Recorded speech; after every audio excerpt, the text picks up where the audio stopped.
All right, ladies and gentlemen, welcome to our final panel for the day. Very excited for this one. It is on systemic racism among the police in particular. With that, we're going to jump right into it with our first, you could say, sub-question. In particular, first, Dr. Ben Burgis had asked if we could just get a definition that everybody would hopefully agree on with regards to what systemic racism is, and then we'll jump into the rest of the questions as well. The floor is all yours. Thank you so much, gentlemen. All right. So I think when people talk about systemic racism, they usually mean one of two things or a combination of them. One is the P plus P definition, prejudice plus power, people in positions of power having and acting on conscious or unconscious racial prejudice.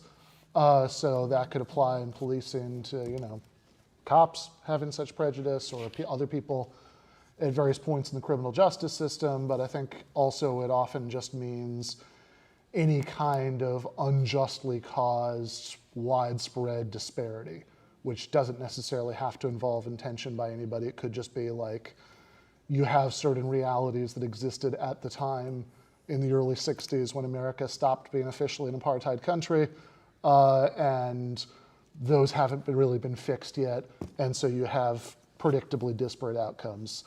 And I think both are real and both are problems, but it is probably important to make that distinction. You want to?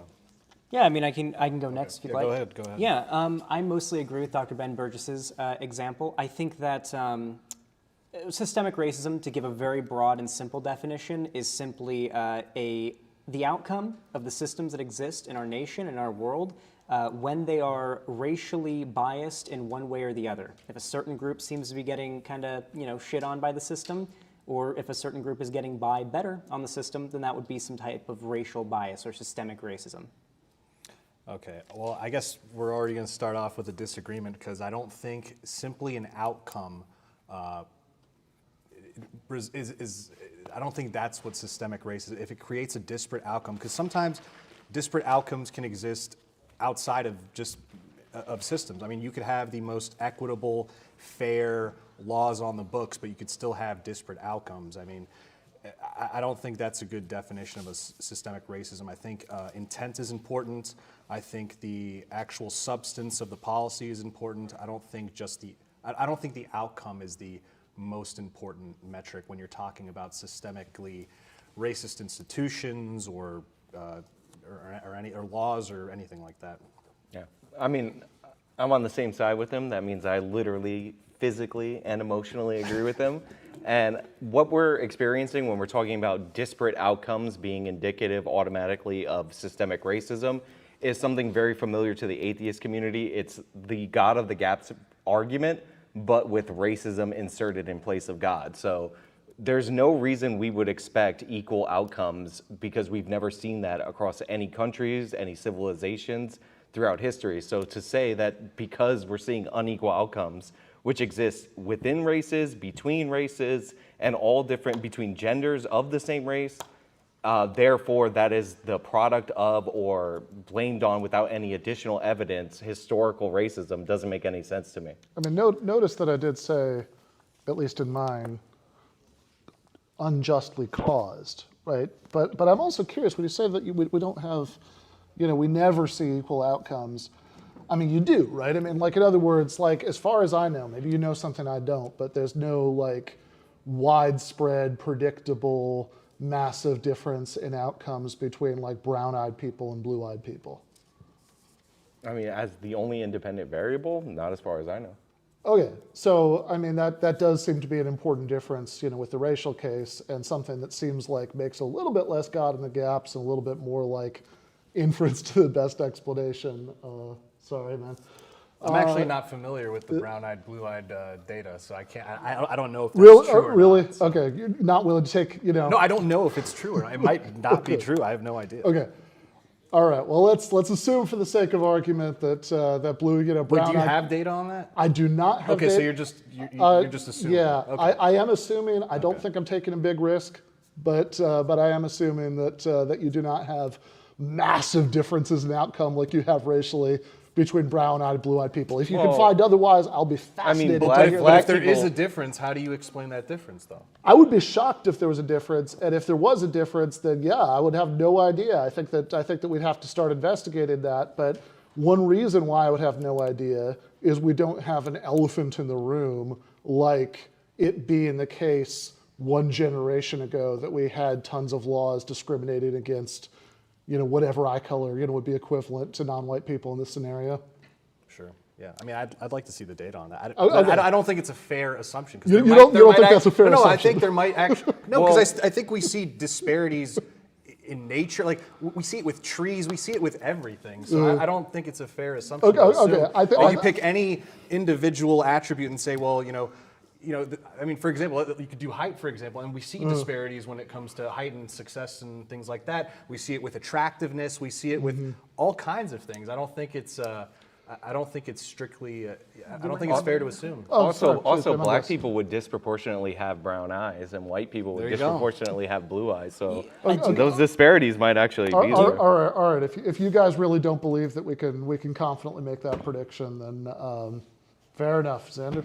Yeah, you mentioned before that, obviously a difference in outcome doesn't necessarily mean a bad thing. Obviously, in any society on Earth, there will be difference in outcomes. People are going to have more money than other people. Some people will be stronger, taller, smarter, faster, anything like that, right? The problem with systemic racism is that we seem to have a lot of data that suggests a disproportionate amount of a disproportionate amount of bullshit that it seems the black community in this country has to go through, that the white community goes through at a much smaller rate. But I don't even think that matters. I don't think intent needs to be there, and I don't think the fact that it's disproportionately harming one group alone is the reason why we ought to fight this. A rising tide raises all ships, and in the same way, the things that harm the black community, the systems that harm the black community, also harm white people. When white neighborhoods are over-policed, when poor neighborhoods are over-policed, some white people get over-policed. It's, it can hurt anybody. These are things that we need to broaden out and attack on a level beyond just the politicized sort of like, is it racially motivated? Is it systemic racism or not? We can see that there's a disparity. We can see that the systems put into our place are not really working to cut down on crime or improve black people's position in this country. I think that's what we got to focus on. What do you mean by over-policing? Well, I mean, you can go to anything like the idea of broken windows policing, where you police neighborhoods that have a lot of property damage, poor neighborhoods that can't really afford to keep the, things looking nice and ship shape. You can talk about stop and frisk. You can talk about the militarization of our police. These things just don't seem to result in a drop in crime. So if you don't do something like stop and frisk, but you have a higher proportion of police in an area where there might be more homicides, violent crime, and things like that, is that still considered over-policing? It depends on the context. I don't know exactly if you're referring to, like, do you want to give an example? I mean, just pick most. Like policing a neighborhood that has more crime? Yeah. Just generally having more cops there? Not principally. Not necessarily. So on what's an in and example itself. of a place you would say that has an over-policing problem? I think the perfect example, and what I hoped you would bring up, would be like New York, right? Back when New York was doing the broken windows policing. Like that's Sean's like a favorite. pretty good example. Right, and how would that be an example of over-policing? Yeah, it just didn't seem like it was working, right? I mean, we did see a drop in crime, but that correlated with a massive drop in crime across the entire nation and the world in the 90s. Other than that, it seems like, and maybe you've got some data or something to suggest that it does work, it doesn't seem like over-policing these neighborhoods, broken windows, stop and frisk, anything like that actually worked. In fact, it seems to be overwhelmingly agreed upon that it didn't work. Wait, are you saying that stop and frisk? Well, what did not happened work to is that substantially there's reduce. in general a drop in crime nationwide right around after the crime bill, although some places like New York saw a drop in crime a few years before. This is very famously outlined in the Freakonomics book and movie, where they talk about how New York had abortion legalized before, and they posit that that might be the contributing factor. So it's not all nationwide at the same exact time, although this allows us to think that maybe not a lot of the stuff that we did worked because the drop did happen nationwide, but New York City, up until very recently, was considered one of the safest big cities in the country. And you stop and frisk as an example of over-policing, and I'm not sure what you're basing that on, so I'm just curious. Stop and frisk is not, it just doesn't seem like one of the reasons that the country or New York City has gotten safer. I did a lot of research leading up to this, and everything that I read about stop and frisk, everything that I read about the over-policing New York City Okay, seemed to but suggest it what had nothing aspect to of do with stop the and drop in frisk crime. was over-policing? You keep saying everything that I've So read stop about and this. frisk basically means that if you suspect somebody might be committing I know what a stop crime and or frisk some, means, yeah. but like what part did they go overboard? It seems like stopping people just because they seem a little bit shady isn't really a good way to engage as your law enforcement industry or law enforcement system in your country. It doesn't really seem like stopping people because they're brown or a little bit too, shady looking. Doesn't really seem like. So you're saying that We they wanna were be doing stopping that. people based on their race or ethnicity? It seems that way, yeah. I mean, if we want to look at other examples, Because the we way can. that stop and frisk was conceived was that if there was first of all, you send the police out to areas with high levels of crime. Stop and frisk specifically was about shootings. And if you get something described like a suspect or whatever, you see somebody that matches the description, you would stop, question. It was stop, question, and frisk initially, and then frisk the person based on that questioning, right? And under Michael Bloomberg, the program got expanded. So you went from a cap of around 90,000 stops, I believe in Giuliani's last year, to somewhere around 800,000 stops. And now yours seem to say that like the reason they were stopping these people was because they were black or brown? The data seems to suggest that. If you want, we can also look at some Wait, other how studies. does the data suggest that? I mean, we can look at other studies and correlate that as well. I mean, I know that you probably disagree with them, but a lot of the academic institutions that have collected data on this specific phenomenon having to do with stop and frisk in New York City have all come to the conclusion that not only did it not contribute substantially to a drop in crime, a drop in violent crime or possession of illegal weapons, guns or firearms in New York City.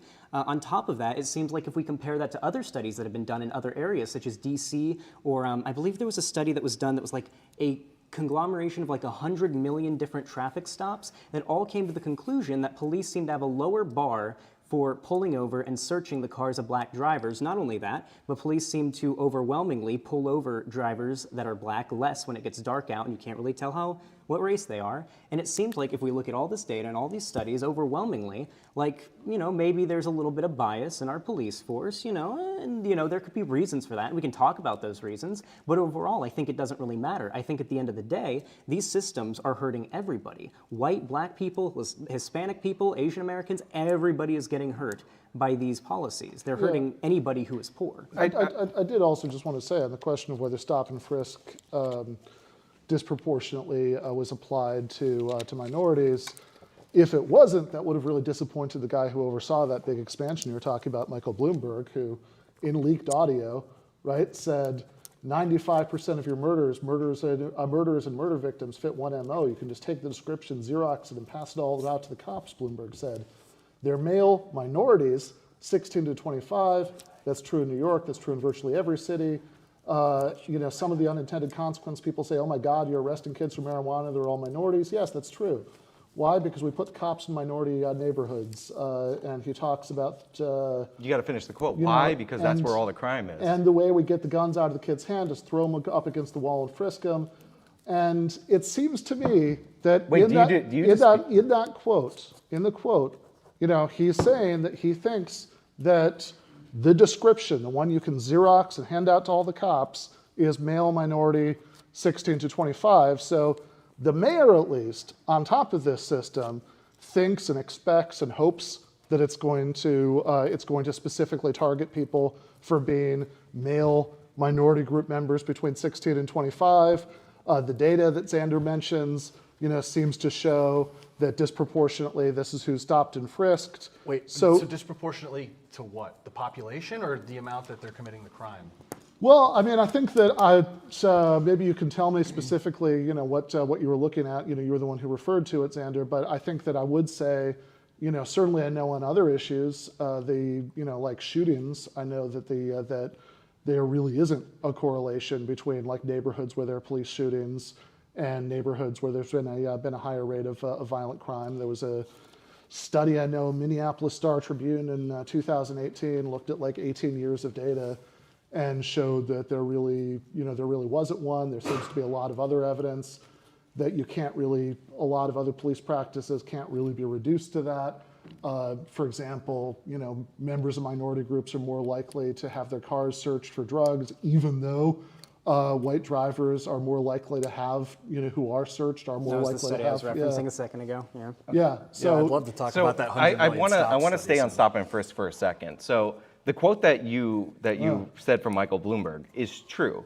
Stop and frisk is about shootings. Go into the NYPD's data. They are the biggest data-driven police department on planet Earth, and find me a year where the shooting suspects in New York were below 94%. From year to year over the last 20 years, We're below 94%. 94% to 97% of the shooting suspects recorded by the NYPD are black or Hispanic. So what he was describing was reality when he was talking about this is the description that we constantly deal with, because that's what the program was about. And as far as disproportionate targeting, So it seems like you've switched, because earlier you were challenging the assertion that people were being stopped for. no, I said overstopped, which, considering the highest amount of black and Hispanics ever targeted by stop and frisk in a single year was 86%, and their minimum 94% of the suspects in the crimes that stop and frisk is designed to address, they're being under targeted by the percentages. But but you were not, to be clear, because it really sounded like a minute ago you were challenging the claim that people were being stopped for fitting this general description. No, they're not being stopped for that. The NYPD operates on a CompStat system. So they are sent to areas with higher if they're rates. not being stopped for that, then No, they're not being over-targeted based on their race. But that's a little bit of a the goalpost arrest shift rates there. or stop rates in proportion to population is the most worthless statistic ever. If you're getting disproportionate I'm not talking you about would expect disproportionate stops. I'm not talking about statistics. I'm talking about the confession from the mayor. You said earlier, you're shifting the goalpost to over targeting. the mayor wasn't confessing. What you said earlier was, oh, wait a second, you think people were stopped, for being minorities? And it seems to me that in the leaked confession, he is saying that he hopes that's how his massive expansion of the program is going to work out. He was describing how the program works. That's why I said you should finish the quote, because the end of the quote was him saying why, because that's who's committing all the crime. This is based on the numbers. The NYPD sends cops to areas because they use the CompStat system, which maps crimes based on reports geographically. If 94% But that's minimum, not at all what he's describing in that quote. if 94% minimum of the shootings, when he's saying throw them against the wall and look for the guns, that's stop and frisk, occur in these areas, and you're mapping crime, are committed by black or Hispanics, and you're targeting those areas based on their prevalence of shootings, you would expect 95% of your suspects you would expect this result if you're just following the crime, which they are. But that's not what he says. He doesn't say map it out based on the geography. He says take this description, male, minority, 16 to 25, Xerox it, give it to all the cops, and that's who we want to apply stop and frisk That's to. describing reality after the fact. That's who's committing the shootings. So, okay, but I just want to be clear, because earlier you were pushing back against the idea that people were being stopped and frisked because of their race. Which I am pushing back against. Yes. Okay, but that is exactly what's being described in that quote. But he's not saying that he's targeting them because they're minorities. He's saying that he's targeting them based on fitting this profile that he thinks should be Xeroxed and passed out to all the cops. Again, if you male, finish minority, 16 to 25. That's what he says. If you finish the quote, it literally ends with why, because that's where all the crime happened. Yes, but that's compatible with what I just said. No, it's not, because they're not stopping. You're saying that the they're not determining stopping factor for black the guy stop is race. on Wall Street Yeah. wearing a suit. Like, that's not who they're stopping. This is still they're going racial into specific profiling. neighborhoods. So and they- they're doing- so- listen, I'm not a fan of stop and frisk, by the way. I actually agree with you that it didn't reduce the crime didn't, there. yeah. So I don't agree, because you see, even when de Blasio came in and the numbers dropped down drastically, the crime still went down significantly. So I agree with you on that. So I'm not a fan of stop and frisk for, I don't think they disproportionately stopped blacks and Latinos, because again, they stopped them at a lower rate than they were responsible for committing the shootings. But I just think it's unconstitutional. That's why I don't. Yeah, support I have my issues with stop and frisk on similar grounds, but the idea that it was racist is the claim the mayor explicitly makes is that it's justified because of the crime rates, but he does claim that people are being stopped for fitting the description male, minority. No, that's not what he he said. said. You No, can that's Xerox the explicitly- description. He didn't say they're being stopped because they fit this description. He says you could pass this description out because that's who fits the description black males or black and Hispanic males, 16 to 24 male, that's who fits the description, like almost all of the time in New York. I guess the question this would be then why? I mean, like we have to talk about why, right? Isn't this a problem? Yeah, crime So is a problem. why do black and Hispanic males aged 16 to 24 commit these disproportionate crimes? Why does it seem like the black community in America generally seems to commit more crime? Why does it seem like cross-culturally they commit more crime? Why do you think they commit? I'm just asking you a I'm question. asking you, why cross-culturally in other nations? You don't know? I mean, I don't Well, then know why what even they're ask thinking. this question? Why I'm are we? asking- no, I'm wait, asking you, why are do we you even think asking black this people in question? this country commit more crime? Where does crime come from? Why do people commit crime?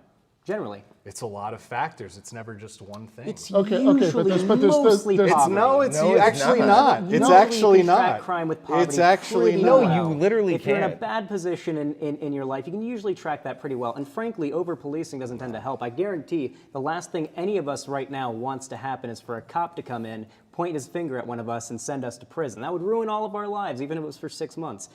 This kind of thing is obviously very prevalent in these black communities. There's a reason why there is more crime committed by these demographics. It's due to the fact that most of these demographics are living in much lower income areas. That's usually where you're going to see more crime. I think there's a root to that problem that we can talk about. But I mean, I'm just guess I'm curious if you disagree with that as a broader statement in and of itself. No, I think you got it backwards for the most part. It's that crime causes poverty rather than poverty causing that's- crime. Yeah, for sure. That is If most you- definitely not true. So I have a so. question. If crime tracks so well with poverty, then why in the 1950s was the black homicide rate going down as compared to the 1960s if their incomes were going up? I'm not familiar with that particular statistic, but it doesn't really seem relevant to today's political space when you consider the fact that it's been about 70 years, maybe, and it seems like our current state of racial and economically, everybody was rising up in the 50s and 60s. Everybody was doing better in the 50s and 60s because at that time, well, we were following like World War II. Europe had gotten fucking destroyed by World War II. We didn't even get touched by that besides Hawaii. So our industry was able to take off in the 50s, 60s, 70s, and even into the 80s a little bit. Although that's when we started. But your like, whole point setting was up poverty. everybody. Yeah, it was Poverty poverty causes drives. crime. Yes. And then You're he like- brings up a point, and you have no Yes. counter So crime wait a second though, but reason- you can't possibly think that Also, homicide is not like the type of crime that people commit because they're poor, by the way, and it is not the most common type of crime by far. Okay, It's not so a that very one's good not thing. related to poverty. Yeah. Homicide, That's not 'cause there's a they're lot of Aladdin. different reasons why homicide can happen. This is like trying to, if you want to talk about the type of crime that demographics can commit, you need to make an argument to me that like, why would black people commit more homicide? What argument do you have for that? I'm also very intrigued by this What do you claim. have? This claim that I'm curious. that, I wanna I'm know curious. what I you want to think. know what you the think. crime, No, I'm the asking crime you. That's poverty. why I'm asking you. Okay, this is. If you're not going to answer, I don't care about answering. This is fun for everybody. I'm asking you. Yeah, I'm I asking wanna you. hear- I wanna So hear they have a. So I'm very curious about this claim that crime causes poverty more than the other way around. I think that poverty, not necessarily absolute poverty, I think especially if we're looking at international comparisons, but I think really, poverty in the context of economic inequality, poverty alongside riches, I think that does produce crime. I think that there are ethnic groups in the United States that have very low crime rates now, but had much higher crime rates, when members of that group, were likely to be very poor, because they're recent immigrants, et cetera. And I'm just very, very, I don't think, by the way, that you can just say, hey, here's one particular time when the lines aren't going in the right direction, so therefore we're going to throw out this generalization about one of these things tending to increase the other one over history. But I'm most curious about this claim that crime causes poverty, because it seems like, given that that Black Americans have continuously had higher poverty rates throughout American history since emancipation, it seems very odd to think that would be what was caused, that would be caused by higher crime rates, rather than thinking that the higher rate of poverty is causing the higher rate of crime. I want to clarify something I said before, by the way. Correcting some lefty misinformation. I didn't, when I said that it was poverty causing crime, I meant to say wealth inequality. Yes, it is from like the impoverished side of that, but wealth inequality seems to contribute more to poverty than, or sorry, to crime than just poverty. Yeah, you go ahead. So he said crime cause, but I'm sure what he meant is that crime drives poverty, and there's a number of ways that this can happen. First of all, you need a basis of rule of law in order to have a successful economic system. So if you have constantly people stealing and violating other people's property rights, that makes it far less secure to invest in those areas. If you're in an area that is more likely to be vandalized by riots or more likely to be stolen from, insurance premiums are higher. This is why we constantly see in a lot of these poor areas or ghetto stores, what we end up seeing is higher prices but lower profit margins because the cost of doing business in these areas is significantly higher. On top of that, if you're deciding who you're going to lend to, I know a lot of you want to talk about the effects of redlining because that's like a go-to topic, but these are the exact same effects that you described from redlining that are happening in these high crime areas. Nobody wants to lend money for a far less secure investment if people are just going to steal and put this place out of business, or if they're going to riot over somebody dying and burn the place down. This all ends up adding into the cost. There's a very good study about the effect of the LA riots, and essentially it took them about 10 years to get those neighborhoods back to where they were before the riots. And that was back in like the 1990s. So like, let's say 1992, I forgot exactly when, correct me nerds in the chat of the live stream, to 2002, and that's just them getting back to 1992 levels in those areas. So yeah, you're creating long-term consequences by allowing criminality to go on unchallenged in a lot of these areas. So if we have pretty straightforward stories in both directions, here's how crime can cause, poverty. Here's how poverty can cause crime, and we're comparing the explanation to see which one is simpler, which one makes more sense. I would say that one very relevant difference is that if you're saying, hey, how is it that you start out with a higher poverty rate if you think that that's explanatorily primary rather than the crime? That's really easy to answer, right? Why is it that you'd have a higher poverty rate among people who up until less than 60 years ago were legally on the books, discriminated against in numerous ways that kept people in very low wage jobs, et cetera? Not a mystery. Poverty among everybody tends to, there is upward mobility, but tends to perpetuate itself intergenerationally. That's very easy to understand. Whereas if you think that the explanatorily primary thing is the crime, not the poverty, then I think you really do owe us an explanation. What is it that's causing this higher crime rate? Where does it come from? Well, there's like a number of factors. Like a lot of it is down to the breakup of the family. This is why, if you can look at all the data, all the studies on the difference between two-parent married households versus unmarried households and the outcomes for those children. There's also another study I know you want to bring up about about when they compare in the 99th percentile. I don't know if you want to bring that up. Oh yeah, well, I already know what the retort's going to be, but if you want to look at arrest rates, for example, when based on I believe the income of the parents, or I can't remember if it was the wealth or the income of the parents, for blacks and whites to match on that, a black person whose parents' wealth or income, I can't remember which, is in the 99th percentile, so the top 1%, it'd be the same as a white person whose parents' income or wealth is at the 36th percentile. Now you could say, well, that's because they're racist police and they arrest for no reason and things like that, but that's the economic difference you'd have to see in order to have the arrest rates be the same. Okay, so I think I heard it answer my question about where it is that this higher crime rate would come from, if not for extremely easy to understand higher poverty rates. And that answer was, higher, lower rates of marriage, higher rates of There's a lot of cultural. Okay, there might be a lot of reasons, but that's the one that we heard, and I think it's important to take a minute on it, because I think any fair reading of the evidence on this would show that poverty causes, people to have a higher, to have more trouble, keeping together relationships, much more than the other way around. But they had higher rates of marriage when they were poor than they do now. Yeah, and you think there's no other social change in the United States that would be relevant to why that would be the case? Wait, but that's you brought up. That's your point. You brought up the point that it's like, oh, it's the economic hard times that result. It's like, wait, but people stay what do married you, when it's hard. they're doing better economically than they were back in the era of Jim Crow. Why do you think that the black community is starting to, I guess, forego more nuclear families? Why do you think it's starting to How become come more? you never give any explanations? To I'm any of this? asking a question. I'm curious. Do you have an explanation?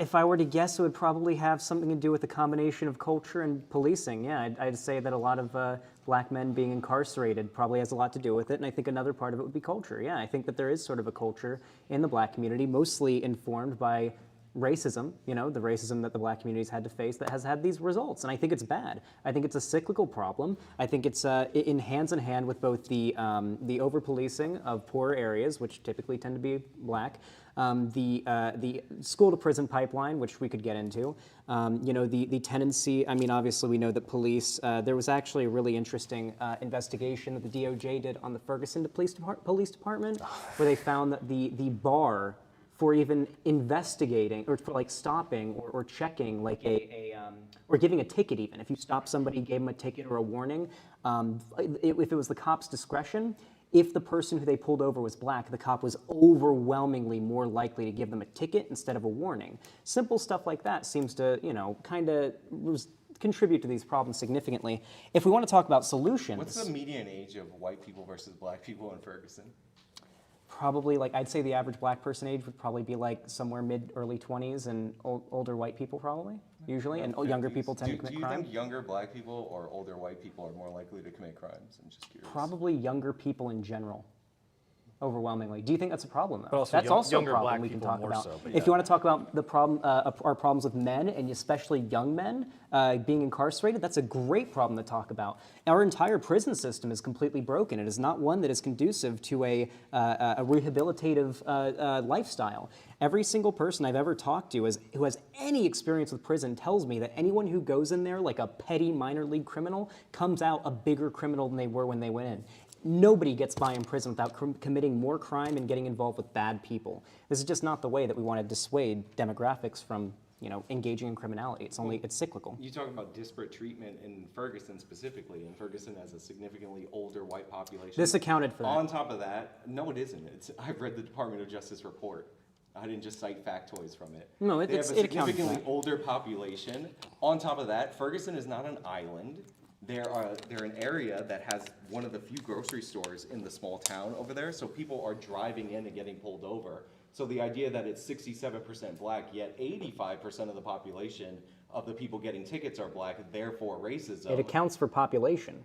Again, No, you accounting didn't listen for to what he just said population before. would be nice if they were an island in the middle of the sea, but people drive into Ferguson that don't live in Ferguson, especially since Ferguson has the grocery store that a lot of these little towns around it don't have. Wait, why? Like, Wait. So What if you're difference seeing does that people- make if to you what I have people said? driving in and getting pulled over? Because you're accounting for the population of Ferguson and not the areas around that go into Ferguson. Yes, but that does not change the fact that police I would not engage in what seems to be racial profiling, I would not regardless. expect in a town of 67% black population where the median age is 20 years younger than the white population on its own to have any equivalency in any type of ticketing or anything like that. Let alone the fact that the people driving through Ferguson don't by law have to live in Ferguson. So the people who are coming into the area, the demographics of the area tell you nothing about that. You're talking about people being pulled over. So we got to talk about who's driving in. This is east of St. Louis. You think people ever drive the 16 miles from East St. Louis to Ferguson and then get pulled over? Maybe that adds into who's getting pulled over?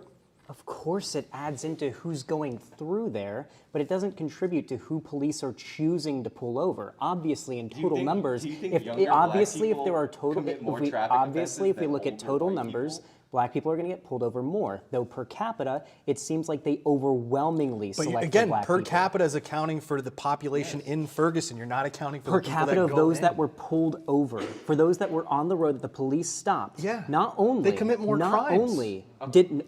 That's So- still racial profiling. What do you mean it's called racial profiling? Hold on, it I'll sure explain this more. sounded like the stat. I want to make two notes. One is we'll come to you, Ben, because it's been a while since we've heard from you, and then Sean, your mic is, if you're able to, you might even just have to speak louder. It could be that the battery's unexpectedly low. Oh my But God. They said that they can Yeah, hear you. dude, it's no, it's off. Oh. Did the battery Is it just dead? die? The battery might have died because it was on earlier. I know for a fact Yeah, it was died. on earlier. It was lighting a blue earlier. Do you want to switch it out or? Let's see. Do you have a battery? I'm surprised that it would be like that. Do you have a little charger? I can take mine and like put it right here for Let's both. try that. Yeah. Let me grab that in the meantime. Thanks, Bob. You got a portable charger. I can USB. Well, I was going to ask Xander a question in any case. You want me to do that while we're doing this? Yeah, sure. Okay, so I just wanted to be clear because I haven't seen this data that you two both have. So this, you said this is per capita of people who are pulled over. So in other words, that part of what this is saying, even if it could be the case that there's an innocent reason why more black people than white people be pulled over, you're saying that out of people who are pulled over, white people who are pulled over in Ferguson are less likely to get tickets than black people who are pulled over there. Is that correct? I'm really underselling how damning the DOJ investigation was. They found some really fucked up shit. I can't list everything right now, though I highly recommend checking it out. Just look up DOJ Ferguson Police Department investigation. It should be like first or second thing that comes up. The official page should be pretty high up on the list.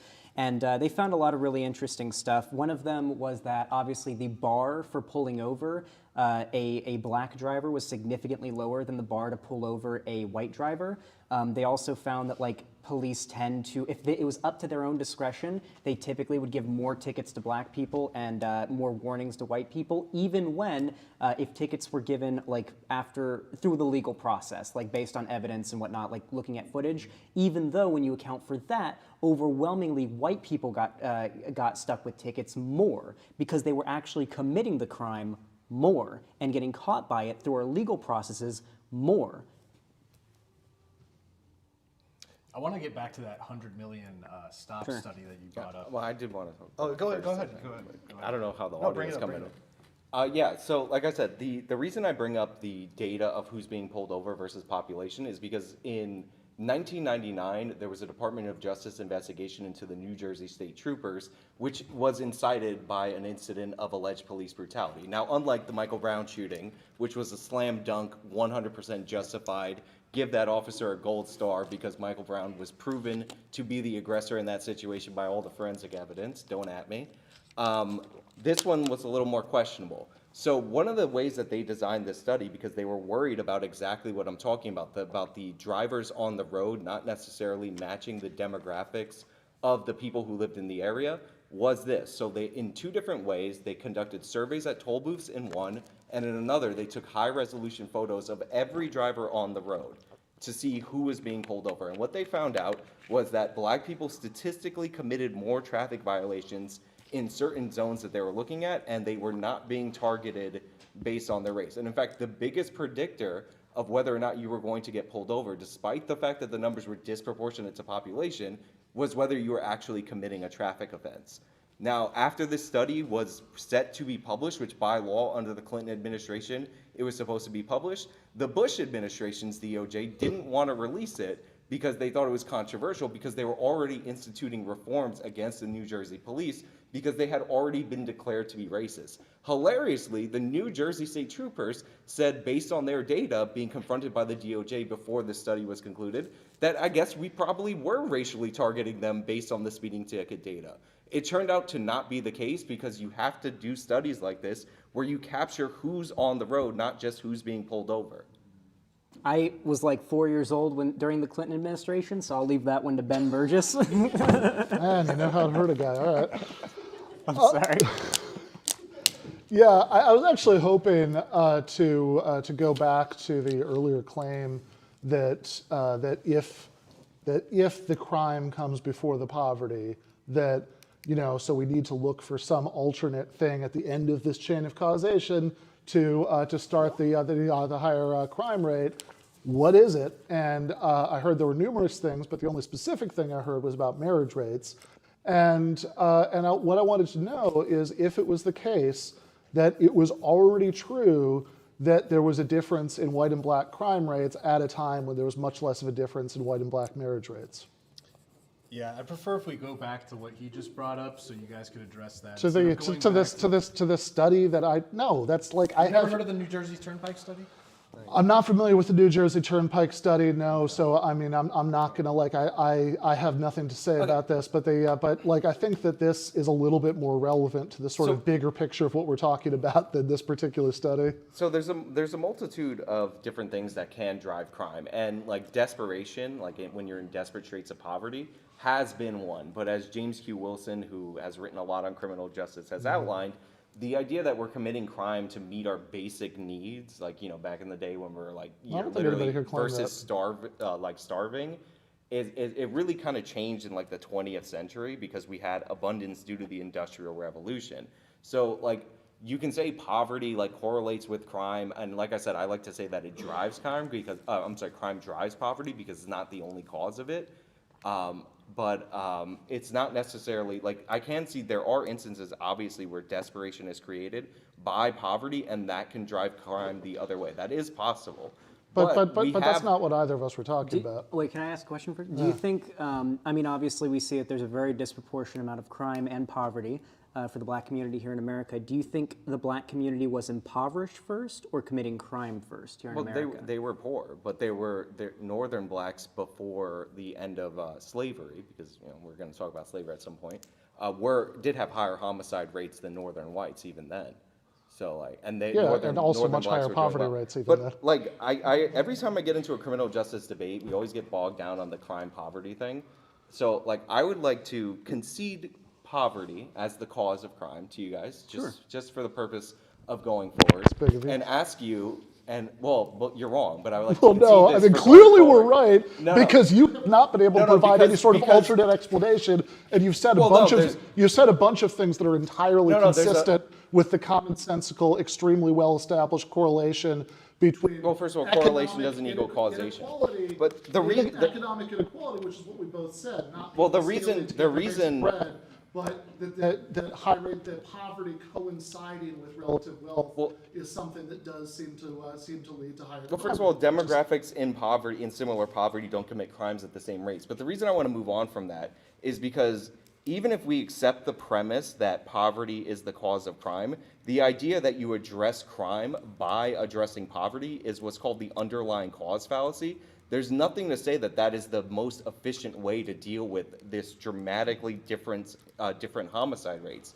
If you can incarcerate and deter people from committing these homicides on the policing level, then you don't have to like do all these abstract wealth redistributions. One day we're gonna arrest poverty and set all these Aladdins who are just committing. Now I think we're getting somewhere. That if you have a view of the world where people who want to do something about poverty in order to do something about crime think we can arrest poverty, or you think it's super abstract, then I understand a little bit. In the hopes that will have some trickle down effect on crime. I think that we are. I think that there are a fair amount of things that I think. But this. I think there's evidence that higher wages, when wages are increased, that lowers recidivism rate even for people who've already committed crimes. I think that there are things like establishing, preschool programs and after-school programs that seem to have a lower effect. I think even expanding access to healthcare seems to have a lower crime rate. And actually, the carceral solution does not seem to have worked out that well. There's really not a lot of evidence that we're getting much bang for our buck in terms of the crime rate from these ridiculous prison sentences. Sure, I'm not even disputing that poverty has an effect on crime. It's just I don't think it's the most important factor. But I think we're also getting away. Hold on. I want to ask one question. Oh, sure. Okay. So, your basic argument is that people in poverty are more prone to crime, right? And therefore, we should have different types of interventions not related to the criminal justice system, right?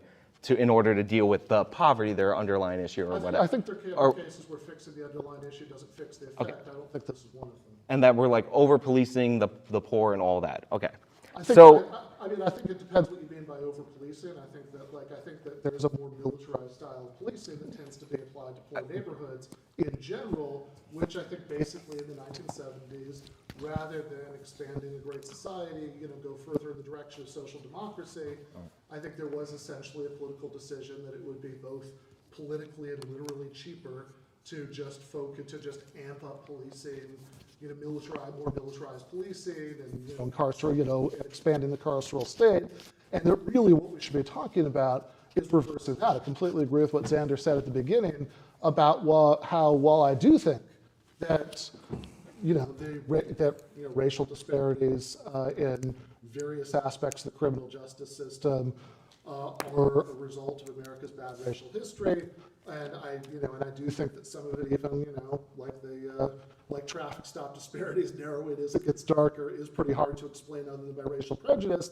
But I also don't think that's the most important part of the problem. I think if we had an underclass of people living in poor neighborhoods, being subject to more militarized policing, having worse outcomes in every way, having higher crime rates, and there were exactly demographically correct proportions of them who were black or white, I don't think that would be justice. I think that we need to do the kinds of things Xander was talking about earlier to help everybody who's in that situation. I got some suggestions there, by the way. First one, complete federal legalization of marijuana. First one would absolutely help everybody. I've gone on this rant a million times, and I'll go on it again.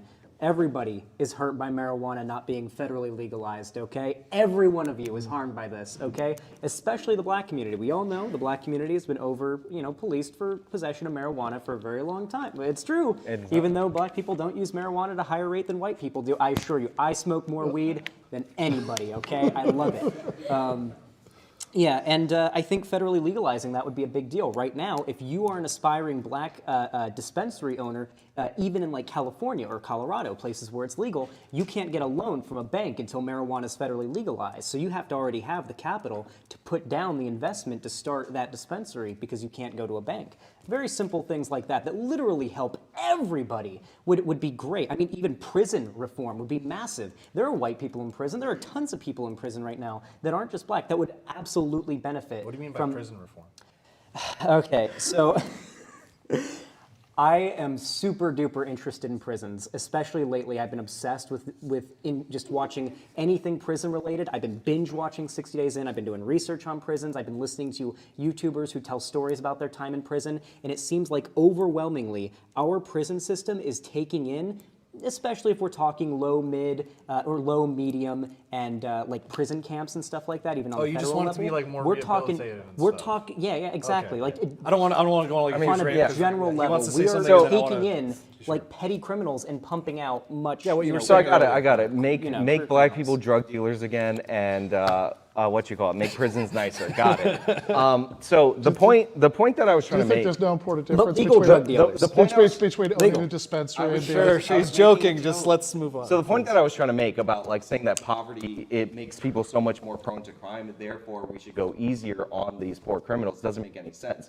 If you have a factor that makes you more prone to crime, then we should treat you harsher, not less harsh. Like if young men commit way more sexual assaults than women because young men are like their brains aren't fully developed, they have like sexual desires and all that, than 55-year-old women, that doesn't mean we should give young men who commit sexual assaults a slap on the wrist. We have to counterbalance factors that make it more likely for you to commit crime. This is why back in the day when people were in more desperate straits and they had to steal literally to survive, not this fake steal to survive where you're stealing flat screen TVs in order to feed your family, people would cut off your hand know for who you're thievery. responding to when you say need things like stronger, Certainly no one here. disincentives for criminality. Just says stuff like You need stronger disincentives for criminality if you're saying that something is a strong thing that makes you compelled to commit crime, not weaker. And just hold on, one more, because I haven't talked a lot. But in response to your thing about like poverty and wealth and all that stuff causing crime, in recent years we've seen the bottom 50% gain in wealth,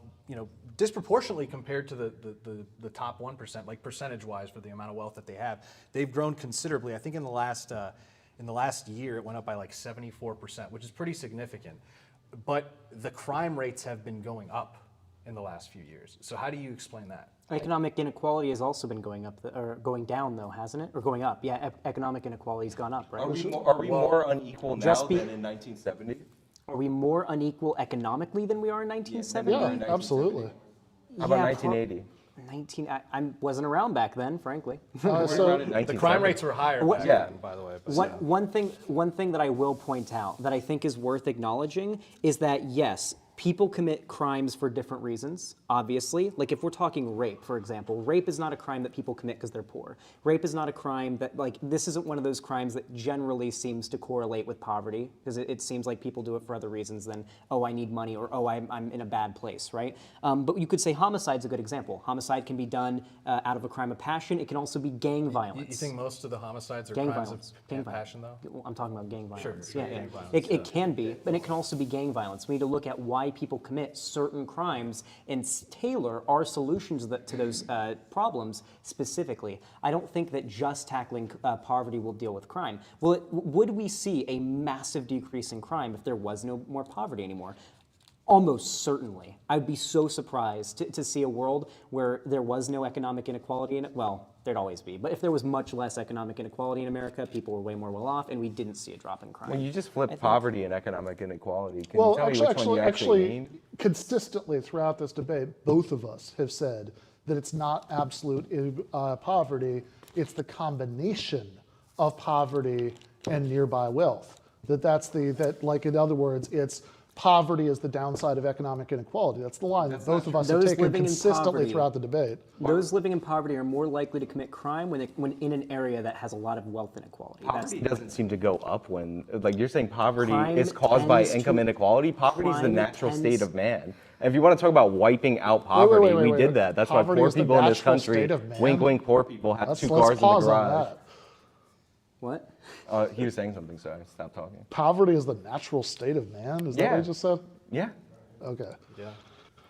What do you mean by Disagree that? with that? Yes, I disagree Like, with that. living out you in literally the- I don't- I'm sorry. I don't think there's. When we were hunter-gatherers, were we like also trillionaires? Why were you, Like, what why are are you you talking appealing to That, nature? that might be the biggest I said goalpost natural shift state in of the man. history of goalposts. They had no, poverty is not the natural state of man. Of course it is. I think When you're about? born, you don't have wealth, right? Like you don't have you kidding anything. me? You have to actually do things in order to, acquire wealth. Oh, hold on, wait, why are you pointing to like? We don't have to get into this. Naturally, anyway. naturally I speaking, humans are think the inclined fact to that you grab a guys have woman and these take views on her poverty back is to the not gonna be drug cave. irrelevant Why are to you larger making subject.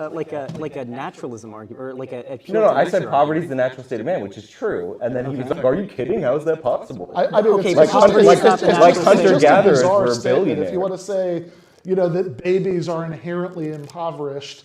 It's not about babies. It's like Well, humanity you throughout just our said entire when you're history. born, you're in poverty, right? That's what you just said. I mean, when you're born, like you don't actually, like you don't own anything, right?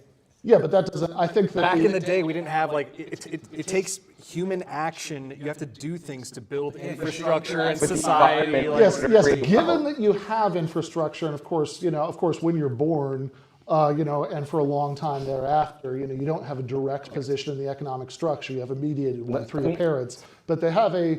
But the more important point is, given that we have that infrastructure, how wealth is distributed has nothing to do with nature. That's about how societies are set up. Typically, when we're considering how people are going to behave in No, society, you we said- want to account for the current level of quality of life that we currently have in our society, right? So he said poverty is the natural outcome of income inequality. Who said that? You did. One of you said No, something like that. neither of us said anything close to that. Say what you said. You were saying I that s- I- poverty, no, I s- poverty I is s- caused I- by income inequality. I'll wait. No, I said No crime. no. The claim that you keep getting confused about is that it's not absolute poverty that drives crime. It's the combination of poverty with nearby wealth that seems to be what drives crime. So if we can get back to that 100 million study that you were referencing, can you go into a little more detail about that? Because you talked about the night and the day and how that explains things. a little bit. Basically, it was a giant study done on 100 million traffic stops that occurred here in the U.S. And basically, they found that police were. I can list all the things they ended up finding in this study. They ended up finding that despite black people getting stopped more often, and for obviously in the same case for the previous study I mentioned, the bar being lower, for pulling over and stopping a black driver. They still found that white people typically were the ones that were actually breaking the law more for every stop, if you count it per stop. And just overall, obviously there was the stops of black drivers decreased at night when it's harder to differentiate the race of the person who's driving, and it seems to solely be based on, is this person breaking traffic laws, or does this person seem to have some amount of contraband on them? The racial gap in people being pulled over decreased. So in this daytime, nighttime thing, that's 100 million stops that were measured there? Not during the day and the night, but after nightfall, it seems like cops pulled over less black people. Not just as a friendly amendment, because I think this is what you mean, and the difference matters, right? What you're saying is, the absolute numbers aren't the point. What you're saying is that the racial disparity in stops narrowed after dark. I'm unaware of the exact methodology of that study. I don't know if they looked Do you know how at the veil of 50,000. darkness test is done or performed? The veil of darkness, from my understanding, it's simply, it's just dark out. You can't really see the grains. What are the specifications? So the veil of darkness test, the way it is, by the way, the data set was originally like 255 million or so. They reduced it down because some of the data sets don't have like race, or there's some inconsistencies there. They reduced it down to about 95 million. When they applied the veil of darkness test, which is to say like, okay, we're trying to take similar periods of the day, but different, like the difference is, you know how like summertime versus wintertime, like it might be light out versus dark out, so they try to account for time of day by doing that. So you have summertime and I guess wintertime, and that's about 100,000 stops that they did. And the difference that they found there, as far as the difference between, I guess, blacks and whites being stopped. Well, actually, I'm sorry. The difference between blacks being stopped in the daytime versus the nighttime. Do you know what the percentage difference was there? If I remember correctly, it was like somewhere between 8 to 12. It's been a while since I read this. It's like 8% or something like that. That's so still it's fairly pretty statistically significant. significant. Well, hold on, but you're assuming like everything else is totally equal. The veil of darkness test doesn't make absolutely everything equal. So, for example, in the daytime, there's a lot more things you can identify that you might not be able to identify in the nighttime, other than race, right? So, like, you might have a vehicle description that you can't see as well in the nighttime. Even, the seasonality matters. For example, we know there's more violent crime and homicides that are committed during the summertime, but in the in the wintertime, like, listen, black people don't like the cold. Everybody knows this. Black people will tell you this. Black people don't like the cold, and it doesn't take all that into account. Could that make up for the 8% difference? Maybe. So I don't know. The entire I don't veil of understand that at all. So take me through the chain of reasoning, going from black people don't like the cold to this is an alternative explanation of the difference. So the entire veil of darkness ran from 7 p.m. to 7:15, and what they used was daylight savings, and they did this to control for like people coming home from work and all that, which is smart, right? Because it changes to the nighttime at different times, and it's like it started around 7. I think the furthest they went was maybe 7:45, and so first of all, they found that like that this on its own was not enough to like have significant differences between the race if you actually read the abstract of the study, but secondly, it assumes that all the variables in the summer are the same as all the variables in the winter. So when he said black people don't like the cold, which is a quote from my last debate on this, what he was saying is that like you're out doing different things in the summer. There's differences in behavior and differences in cultural behavior depending on the weather. Like can also happen among other factors. Like if you're pulling over people for expired registration, you might be able to see that better in the daytime than in the nighttime. In the veil of darkness, all they're looking at is race, and in these 100,000 stops, the time of day. There's also like other studies that have tried to factor in whiting with different results that could also play into it, among many other factors that could lead to this difference of, what is it, like 8%? It was 8 to 12. It's somewhere from 8 to 12. It's been a few days since I read it, but I remember those being the numbers roughly. I do want to point out, though, that I think that a better argument probably would have been that, well, I mean, daylight savings, sometimes, it may be past 8 p.m., but it's still light out, so the cop probably would have been able to tell the race. That would have been a better response. That would have been an untrue argument, because the whole reason they use that time is to account for daylight saving times. They're comparing the summertime stops, which would be in the day, to the wintertime stops.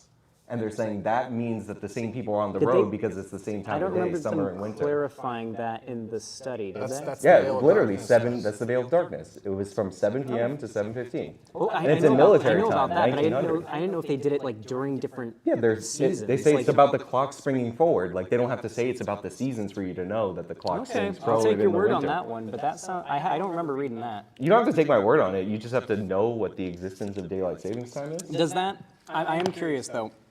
How much of a difference does that make? Because as you said, it still seems like there's an 8 to 12% difference. You know, when the veil of darkness is there, when it seems like there's less likely of a chance for the cop to be able to tell the race of the person who's driving. You said that could be explained by like maybe there's stuff the cop can't notice when it's dark out, like on the car or something. Maybe the make and model, you know, a description, anything like that for someone they're looking for. But that same study, doesn't it also account for who was actually like given a ticket or let go, or who actually did something? Like, wouldn't that be accounted for? So in what you're saying? there's different aspects of it because what ended up happening was they analyzed a bunch of different traffic stops in a bunch of different ways. What you're doing is combining separate analyses and as if they weren't separate in the study. So they do have separate data on when they pull people over, and that includes more of the stops, not just the veil of darkness. And that's all about how often they request searches and all that. That's separate from the veil of darkness. The veil of darkness was trying to see if the initial reason for the stop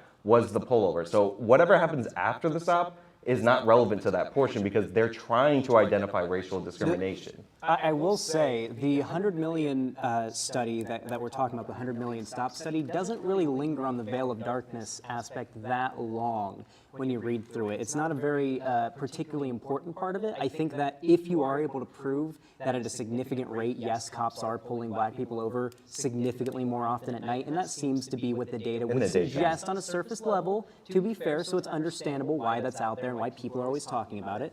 Does that not still indicate to you that there's maybe a problem there? It's a possibility, but like I said, there could be other factors, and the Well, data I mean, acknowledges I mean, it this. seems like and these I academic didn't. And institutions you don't guys think brought it's other up you guys factors. brought up the veil of darkness and the 100 million study, so you could say I that's didn't not a think relevant darkness. portion I just of it. brought I up said the you 100 million guys, stop like you study. too. Well, no, he was talking about the daytime versus nighttime Yeah, difference. that's- It's veil of darkness. Yeah, that which is called the veil of darkness, which is why we're discussing it. And also, if we're going to pretend like, oh, 8% is super significant, we can use other numbers to show, like, oh, if you want to show that white people are actually more, disproportionately killed by police or something like that, based on their behavior, then you could pull up the numbers of, okay, what percentage of police killings or shootings that then lead to death, police killing people, like what percentage of that is white people versus black people compared to the people that actually kill police officers? Because it's actually very different. Like white people are killed much higher than their proportion of killing police officers versus black people, for example. And it's much higher than 8%, the difference. Sure. How does that change anything, though? Because this whole thing is about systemic racism and policing.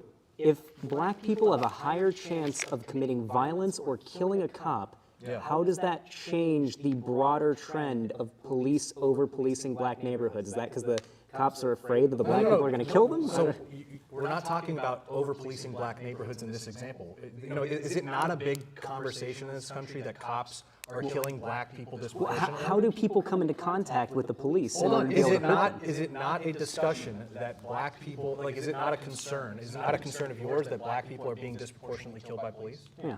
Okay, so what, I don't know what you're not getting here. I don't think that what you brought up is an argument against the overall point of the police, or I should say, the system of incarceration and policing in our So country. are you saying there is being systemic biased against- racism in policing against white people because this disparity exists? So one problem with using black people killing cops at higher rates than white people to say that actually, given that, the disparities in who's killed by cops are reasonable, if anything, that white people are being killed by cops, more than their rate of killing black people, so it's all reasonable. Is that actually, More than the rate of killing officers, if you look specifically at killings of unarmed people, the racial disparity is actually bigger for unarmed people being shot by the cops than for everybody being shot by the cops in general.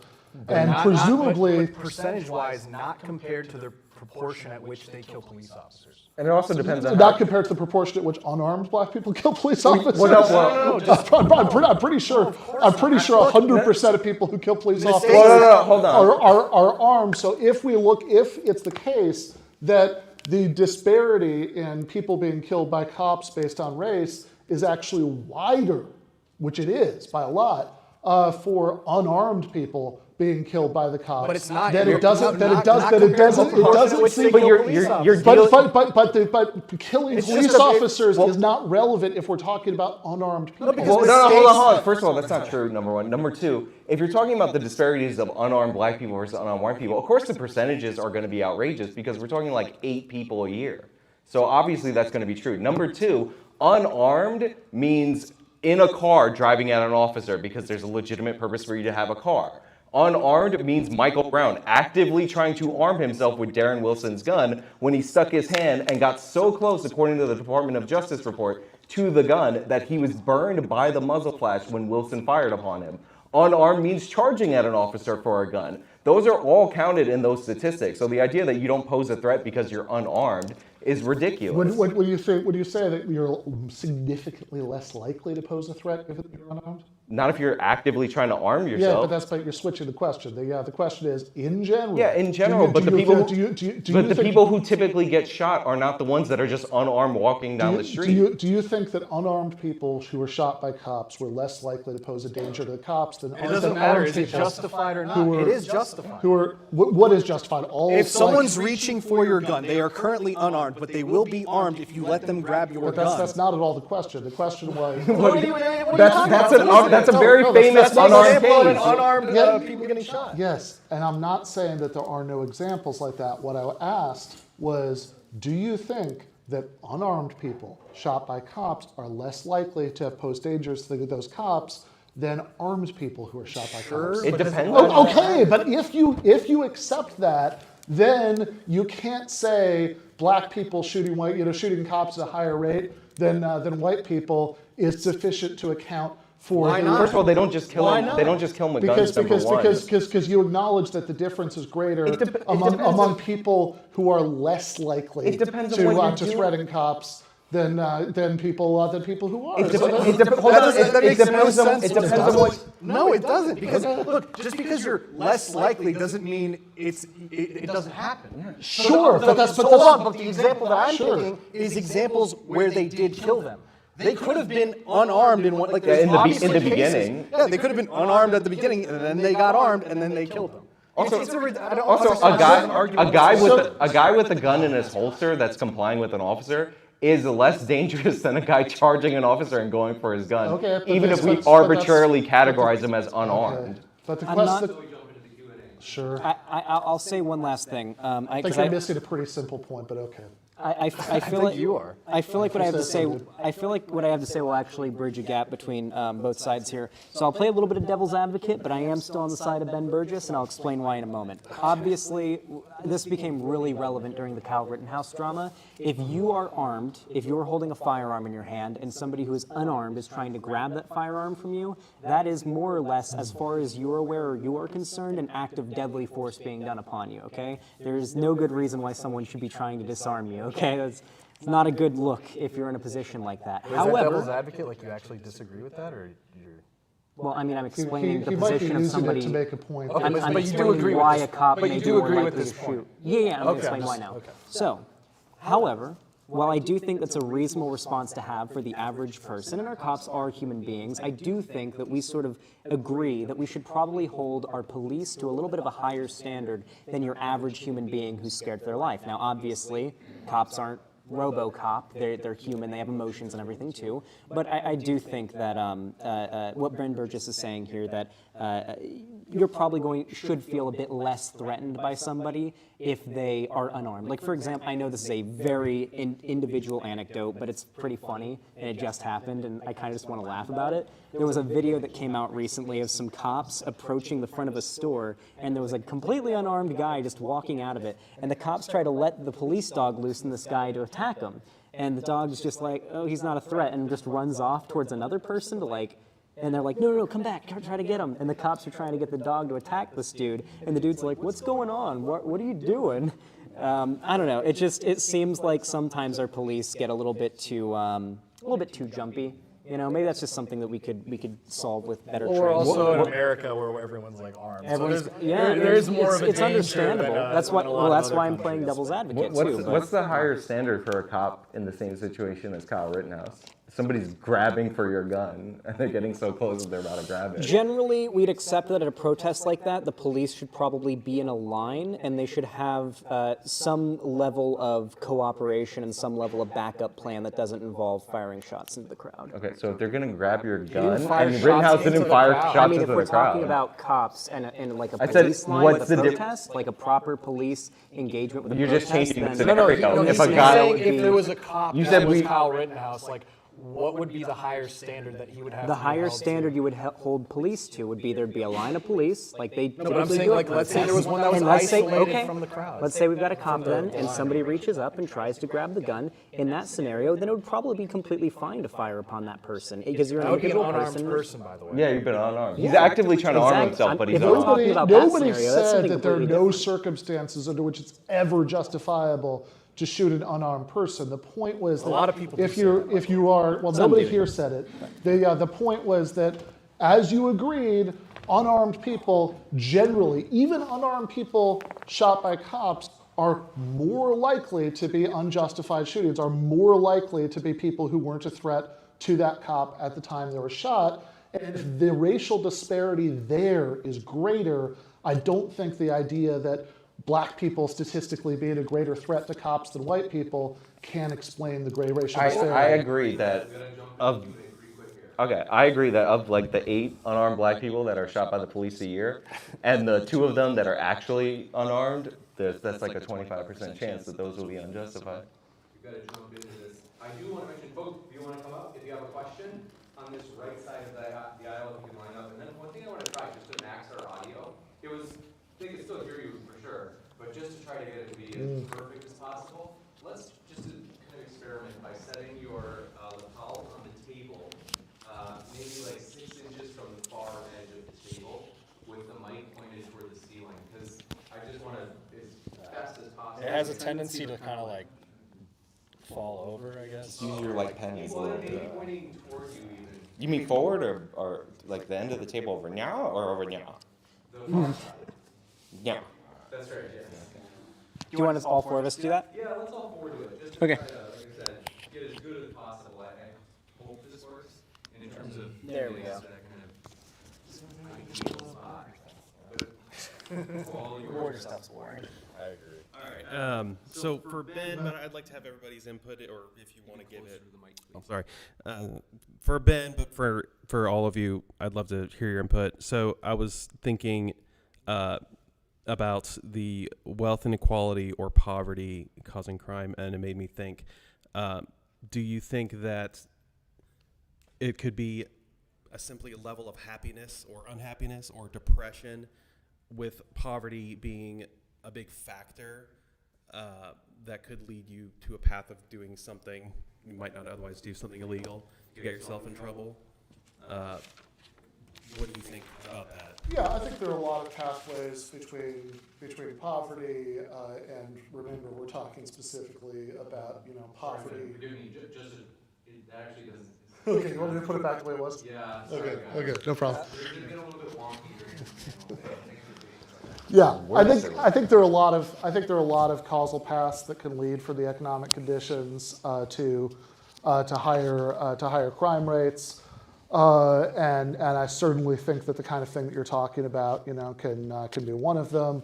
I think that just kind of giving up on success through legal means, and thinking that your best shot at sort of changing your class position, which is not the same as stealing a loaf of bread to stay alive, whatever, but like that your best shot of overall upward mobility through society is through something like dealing drugs, is through involvement in gangs, etc.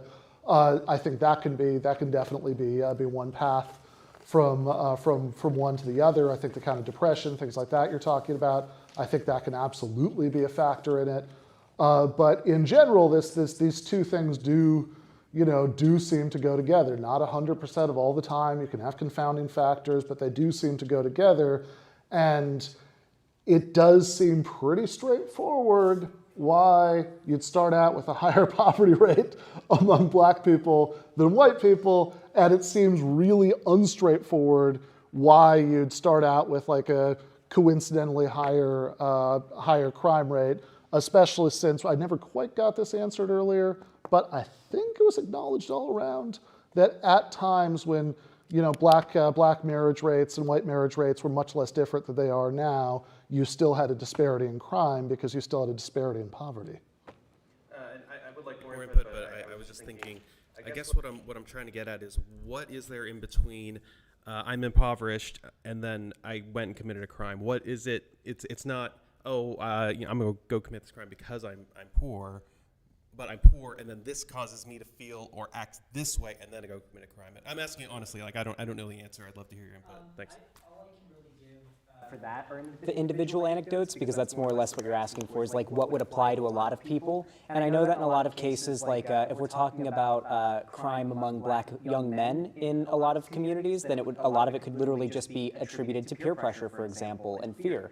Maybe even feeling like you're isolated and there's no point anymore. If you're like a young black man from a really shitty neighborhood with a really shitty upbringing, it is not very hard to get from that position to what's even the fucking point? Why should I even try anymore? And obviously that's not the type of behavior and the type of thinking we should be applauding or the type of thinking that we should be saying is good, but it's an understandable human reaction to a certain situation. Yeah, I mean, When you have no expectations for somebody, it's yeah, understandable. I mean, look at. I mean, crime is glorified in hip hop culture, for example. I mean, you have songs from YG. Like we talk about Asian hate, right? A lot of this is perpetrated by young black males, and they specifically target Asians. And you have a song by YG called "Meet the Flockas," and what's the first line of that song? It says, first, find a house and scope it out, find a Chinese neighborhood because they don't believe in bank accounts. Like they glorify this. It's literally an instruction manual on how to, rob this particular community. And it's something that a lot of these young people listen to and they think it's cool, and that's a big factor too. Yeah, there's a number of pressures that can lead people to commit crime. I think income inequality is convenient for their political agenda to be their cause. But we saw crime go down in the Great Recession when income inequality went up, and everybody who thought poverty was the cause or income inequality was surprised by the data, but crime actually fell during the Great Recession. We've seen periods of increased poverty where we've seen crime drop. We've seen periods of increased wealth where we've seen crime go up. We've seen income inequality grow long-term over time, and we're at the peak income inequality that we've been at throughout our history, but we're nowhere near peak crime in this country. The 80s and 90s were significantly worse. Some places are having 80s and 90s levels due to the fact that there's a pullback of the police. We're de-emphasizing law enforcement. We're catering to the criminals. We're doing all these different things that we're pulling back on a lot of strategies that have worked because we haven't lived in crime-ridden America that people in the 80s and 90s have gone and lived in for a while, so we're getting weak on it. That's what all this pushback on Joe Biden about the crime bill is. The crime bill, there's a reason the Democratic Party was pushing it, because crime was way worse in this country. We've lost the memory for that. Now we're getting weak on crime, and we're seeing the crime come back. Was the crime bill not very popular though? It was extremely popular. Yeah, that's what I'm saying. It was awesome. It was good. Everybody loved it. But that's saying everybody supported it though. I know that's what we're. No, I'm saying everybody supported it, but they attacked Biden now for it. Because crime went down for a while, people forgot about how bad crime was and what we needed to do to address it, and that's why. I'm saying the attack on Joe Biden. But that's why a lot of unjustified. Now a lot of these tough on crime policies are coming back. So I don't think you could blame upticks in crime in the last couple of years on the pullback of policing or anything like that. No, it's the Ferguson. I don't. Okay. You removed. I don't think most of these. I don't think most of the things that people are pointing to when they talk about that were implemented in any kind of widespread. No. Go look in New York City where I live. Go look at when they removed the anti-crime unit, the undercover unit of NYPD officers specifically designed to go after shootings. Go look at shootings from the next day after they announced the disassembly of that of that unit, they've risen to 1990s levels in New York City. You could draw a direct line from certain policies that worked that were gotten rid of due to this defund the police movement. Yeah. Okay, to be fair. There was already an uptick in violent crime in the summer of 2020 when you had less than a dozen law enforcement agencies out of 180,000 in the country had their budgets cut. That's called the Ferguson effect. It hadn't even gone into effect. It's called the Ferguson effect. Yeah. Well, they pulled that unit off right away. Do you know what the Ferguson effect is? That cops are going to be, the cops are going to be less likely to use force, or they're less likely to pull people over because they're afraid of being accused of these things. That's what you're talking about, that's right? definitely the big part. Yeah. Yeah. Okay. I'm also skeptical about about how widespread that is. I mean, it's been showed in data. So. Well, okay. I think that's severely in dispute, but all right. I mean it is.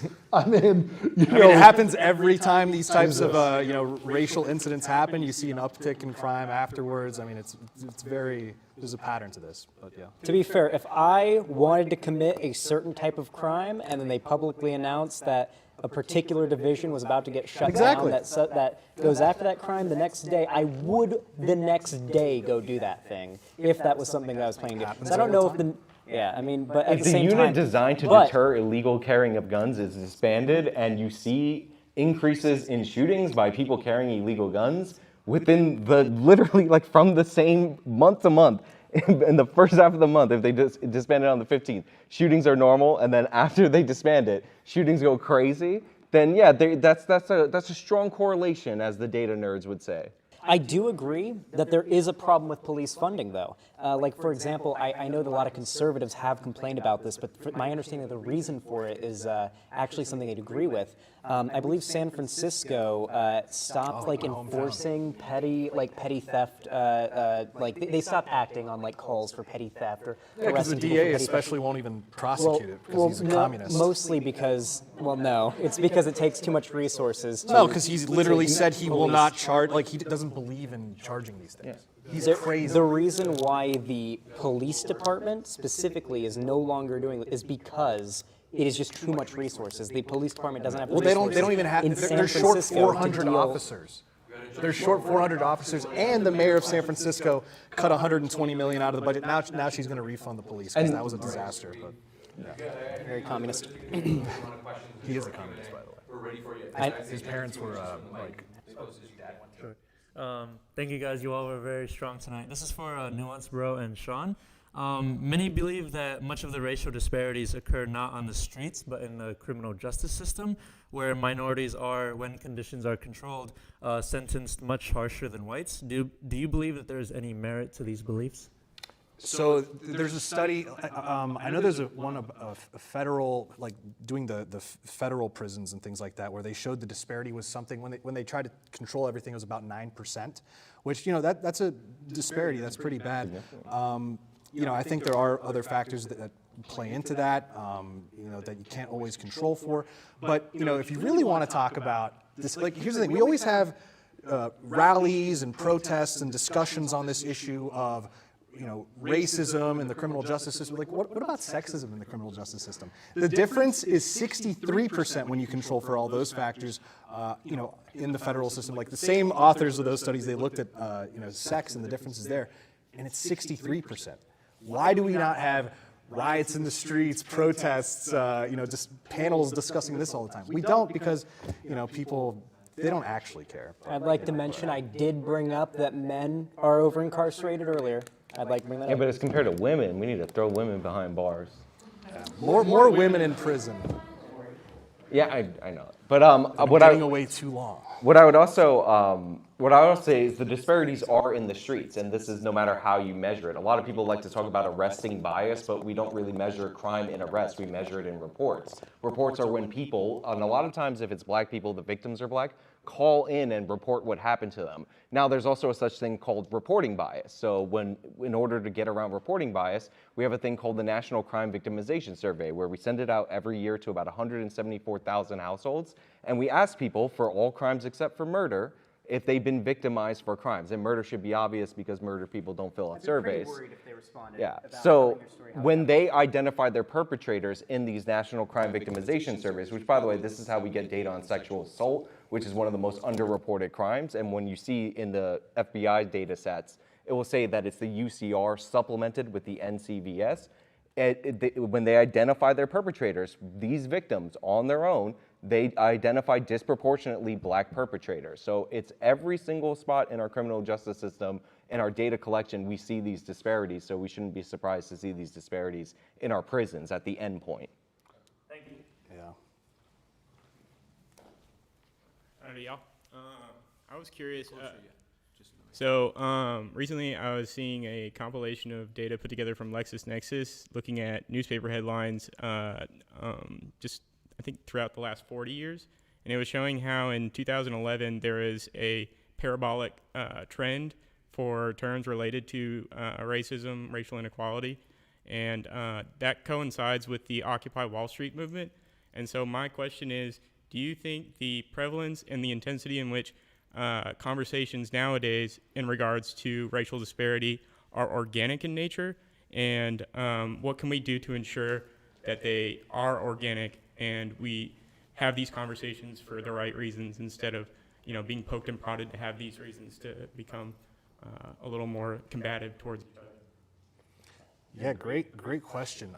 The attitude, you used to hear this all the time where they would talk about, well, black crime is actually disproportionately highlighted in the media. People would actually get angry at the show Cops, for example, for showing like too many, like I think Michael Moore in one of his movies went up to them and he's like, why do you show so many black people? Why don't you show like white collar crime? And, if you actually look, Ben Shapiro had a book, I forget exactly what, do you remember? Something with the media. Something like Hollywood or whatever, but he went and interviewed these guys and they actually admitted, we actually try to show less of the black crime because they're all Democrats and stuff. They don't want to show as much black crime because it looks bad, because it would just be like way more instances. And you're seeing this in going back to the Asian hate example. They're not putting the race of the suspects a lot of times in these articles because they're worried about creating they don't want the public to see how disproportionate it is that black people are committing these crimes against Asians. Even in San Francisco, they used to publish the mugshots of people that they arrested all the time. They used to do this for the BART system as well, the Bay Area Rapid Transit. They don't do that anymore in the last 3 years or so. They stopped doing it for this very reason. And and then the problem is they have these studies that are put out. One that was done on the Asian hate, and they were like, actually, based on news reports of when they listed the race of the suspect, we looked, and actually black people are not committing these crimes against Asians, because they never mention it. Even I looked at some of the articles, they have video of the suspect. It's clearly a black guy, but because they didn't say black in the article, they don't count it as a guy who did something. So, yeah, it's really unfortunate. It's been getting really bad in the last few years. That is in the way that they biasly cover racial issues in the media, and that is real. I mean, there's entire books written about how they won't if you don't see the race of the person listed, chances are that's a black person. But his point was in 2011, the racism and all this stuff really started to proliferate, and I think so. I didn't pronounce that word right. Proliferate. Yeah, and I think some of that is organic because we are a nation of changing demographics, so it makes sense that we would have people talking about that. That's something that's happening. I think NPR calls it the Browning of America and all that. So it makes sense in that regard. But it also makes sense because we were going into the second term campaign for President Obama, and the big narrative out of his first win was that he formed this intersectional coalition, and this was a winning strategy. And Obama killed John McCain. He ended up killing Mitt Romney as well. Literally. So, literally killed they replaced him with a robot, but another robot, better model. But yeah, so the media saw that as a winning strategy, and the media is overwhelmingly aligned with the Democratic Party. So it makes sense that they would push this more, because even in this election, they were building up toward this intersectional sectional coalition being the thing that keeps them a permanent majority. Because remember, after Obama, the Republicans were never supposed to win a presidency again. So I think part of that is artificial in that they're pushing what they think is a winning strategy, but part of that's natural. Changing demographics, you're gonna have people talking about changing demographics.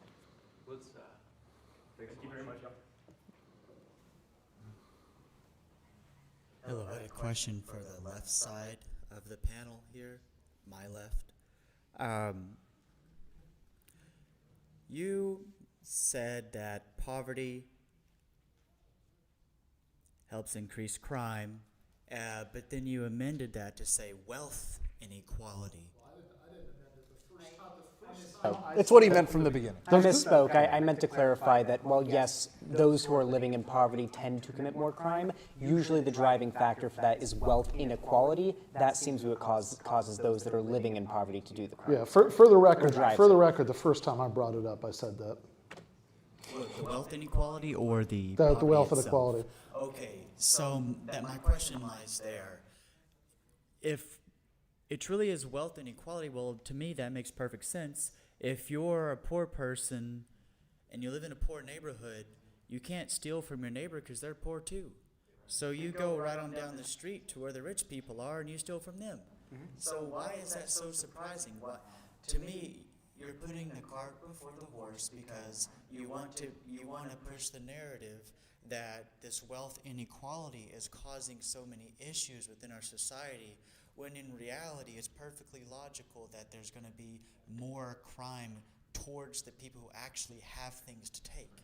So I don't understand the question, because it seems like you're agreeing with us but presenting it as a disagreement. If you think that it's natural or logical that that poverty alongside wealth would fuel crime, then how is that a disagreement with anything that we said, which is exactly that? And like, maybe you don't like the idea of addressing inequality for whatever reason, but you're saying it's perfectly natural or logical that there would be exactly the relationship between those two things that we say there is. Well, the reason why I would bring that up is because you're saying that the cause of the crime is poverty, but if the cause of the crime is poverty, then the crime should exist within poverty itself. Well, It does, though. I mean, That's the thing. Is the thing I said from the beginning was that the combination of poverty and nearby wealth is what fuels high crime rates. But that crime is committed against other poors, though. Yeah. So Yeah. it's like, hey, there's a rich guy down the street. I'm gonna rob my poor neighbor. Well, I think that there are. This is what I was saying in response to the earlier question about how there are multiple causal paths that can take you from economic inequality to crime. One of them, to be sure, is the one that you just said. But there are many others. They have. I think I brought one of them up earlier. That the despair at upward mobility. Through legal means.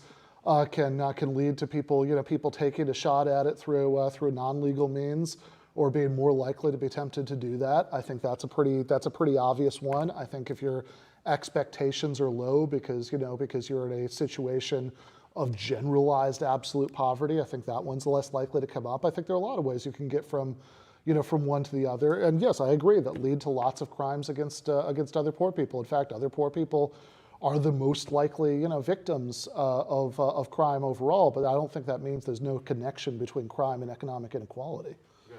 Well, I appreciate your time. Thank you. Hello, thank you all for coming out.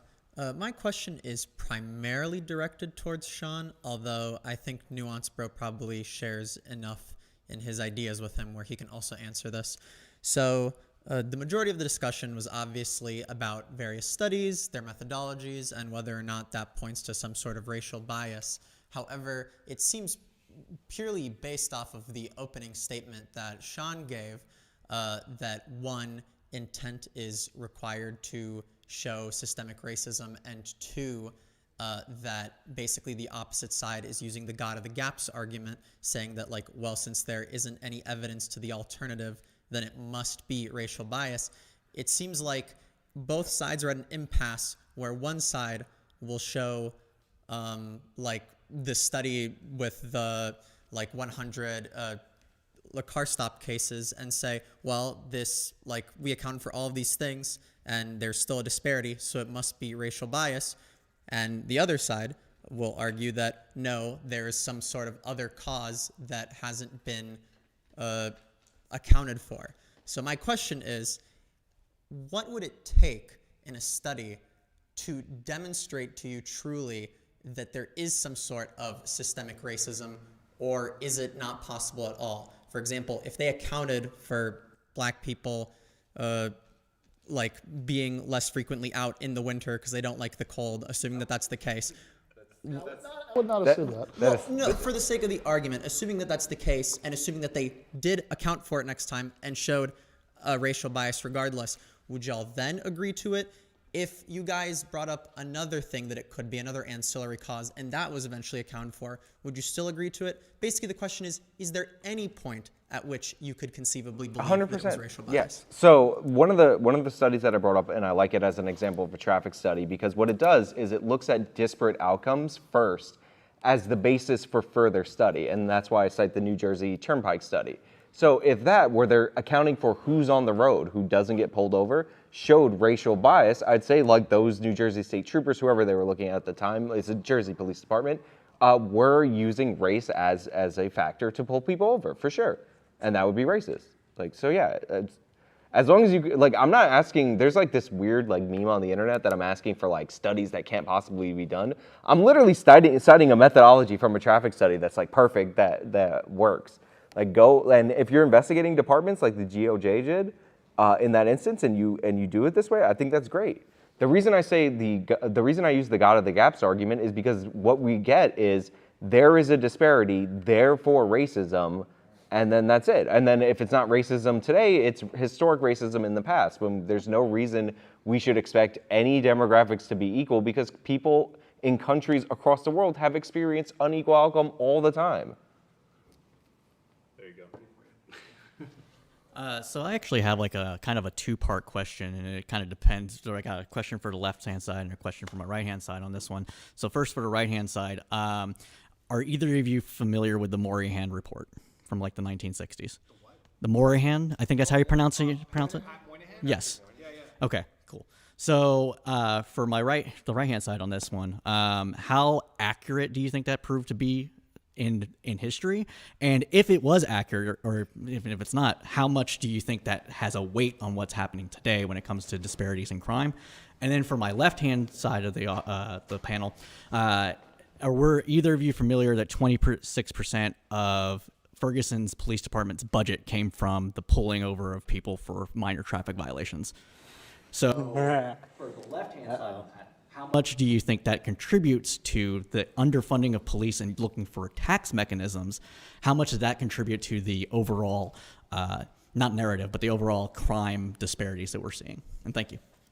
Do you mind if I say something really quick? Go ahead, yeah. I do want to say the discussion about whether or not the motivation of police or these institutions is a racist one is more or less irrelevant to the entire discussion. Obviously, we're debating about this now, but if we're like trying to figure out a solution to these problems, whether or not it's caused by racism isn't really as important as, you know, acknowledging that there is a problem here, clearly. I mean, we're arguing over what's causing it, but there is a problem here, and it needs to be addressed.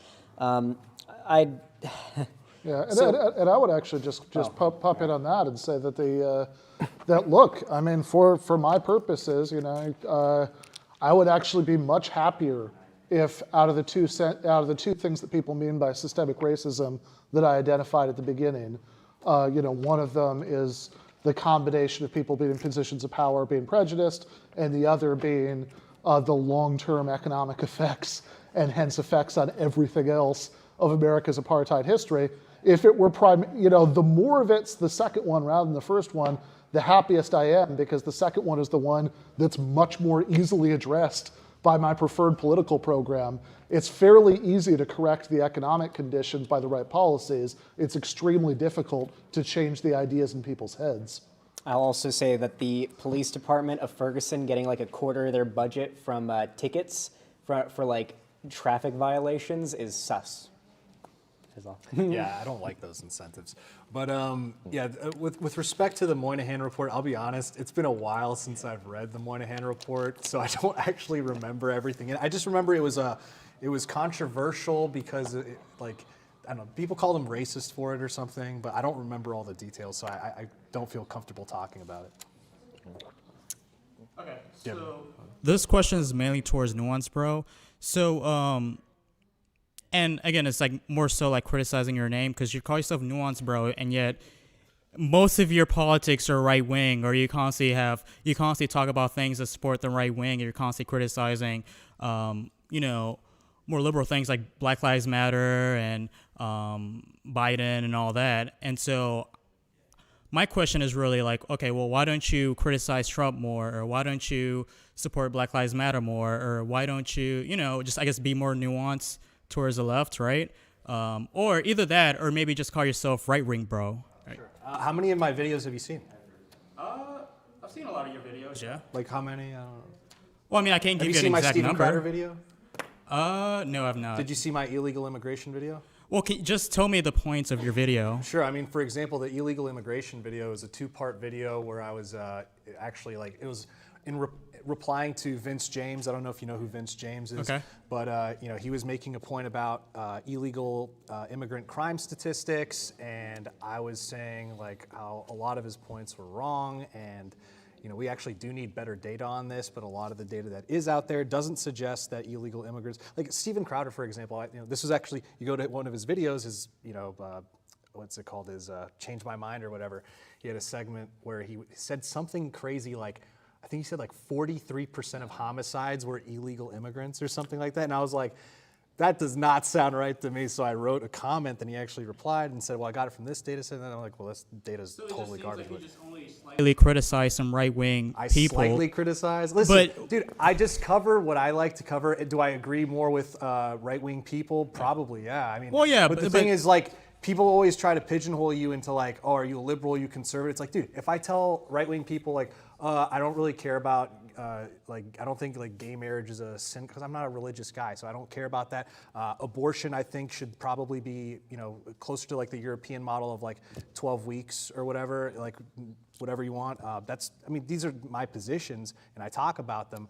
But do I feel comfortable putting myself in one? Whatever, I don't care. I get along with right-wing people better than communists. Well, yeah, sure. I mean that's fine. I'm just saying that like the Nuance Bro name doesn't make sense. Well, listen, once you start a channel, it's hard to change the name. Okay. It's like you build the brand. Like, what do you want me to do? People think he's Nuance Bro because everything's middle ground, but it's like he's taking positions from different places. So we argue about economics all the time because he's way more protectionist, way more I would consider more left-wing economically than I am, and that's an issue that we argue over. The whole thing that he undersold what he did. So he went after a bunch of these conservatives because they were rolling 55 years worth of immigrant crime data into a 10-year span, inflating the crime that illegal immigrants were committing. Like, he made video responses to all these people condemning them for doing that, and he's talking shit about them when they don't correct the record after he does his videos. I lose subscribers. Yeah, and he lose subscribers for it, but he's done it. It was more than 55 years, by the way. It's 1955 to 2010. Yeah. They put it like a 7-year period, but yeah. Got time for one last question. Yeah, so I had a question. I just kind of curious about both sides. I'm just curious how you feel about habitual offender laws in terms of, say, like life without parole or near life without parole sentences for multiple felonies. Do you think they in general are good, or do you think they go too far? I'm just kind of curious what both sides think as far as what they think the ideals would be for people who are repeat offenders. Yeah, I think generally, I think in a lot of a lot of this varies depending on who the DA is, what state we're talking about. I do think in general we are probably too lenient on crime, especially my hometown, San Francisco, way too lenient on crime. You have people.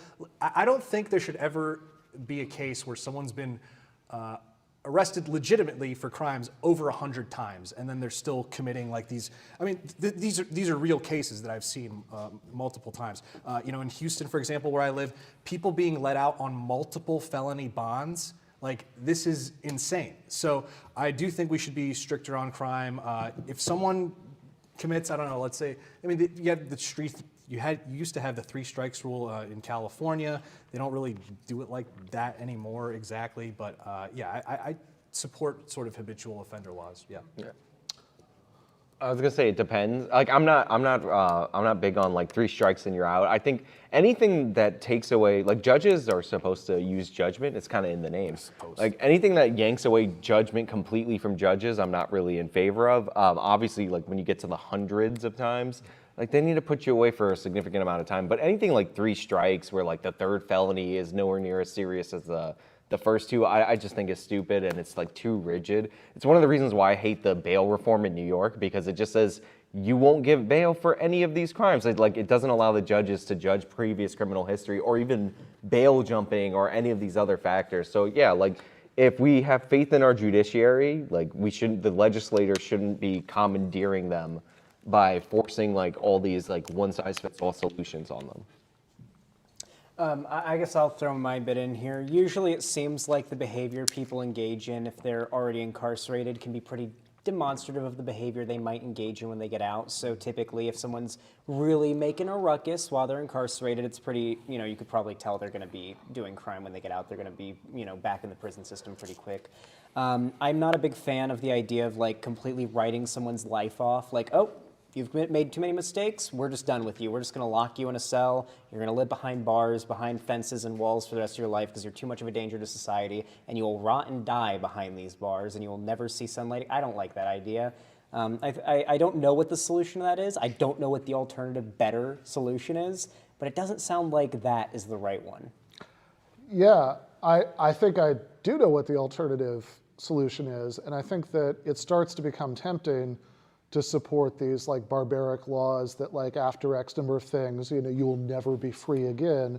That starts to become tempting when you think that the only solution to criminality in your society is to increase the harshness of the criminal justice system. And I would say, Moynihan report was brought up earlier, which is essentially an attempt to, blame black poverty and crime on culture, as I think plenty of white ethnic groups had higher crime rates when they had higher poverty rates, and the culture didn't change that much. I don't think culture has that much to do with it. I know, when you bring up other countries, people always say, oh, no, it's because the culture is homogenous, has nothing to do with it.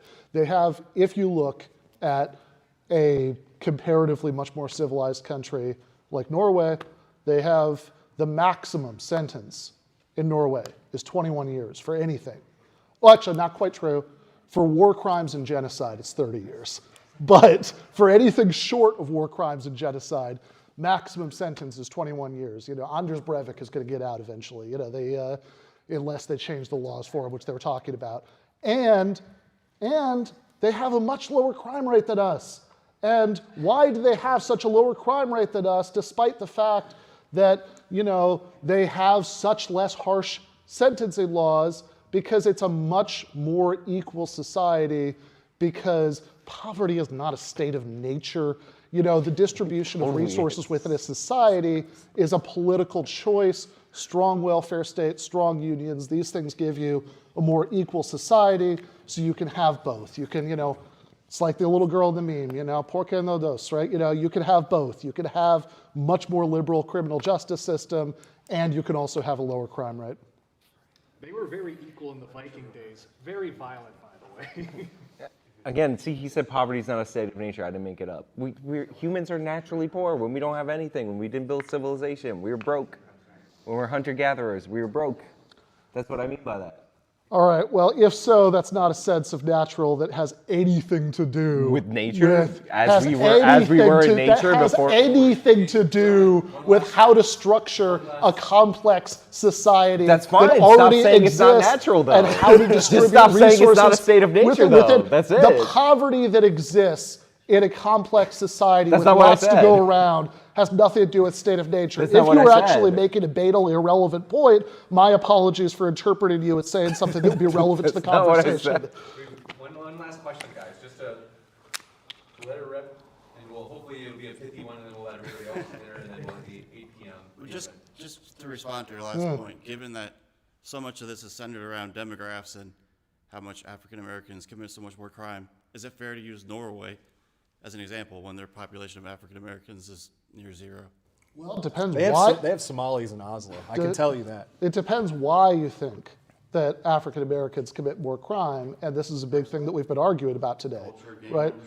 Yeah, so if you think it's culture, then sure, it would be an unfair comparison. If you have, I think, a vastly more rational view and think that it's economics, then it's completely irrelevant what the racial demographics are of Norway. Everybody is going to commit less crime in a more economically equal society. All right, thank you so much, folks. We are very excited to have the main event at 8 p.m., but most of all, thanks so much to our guests. Thrilled for this panel. It's been a tremendous one. Thank you.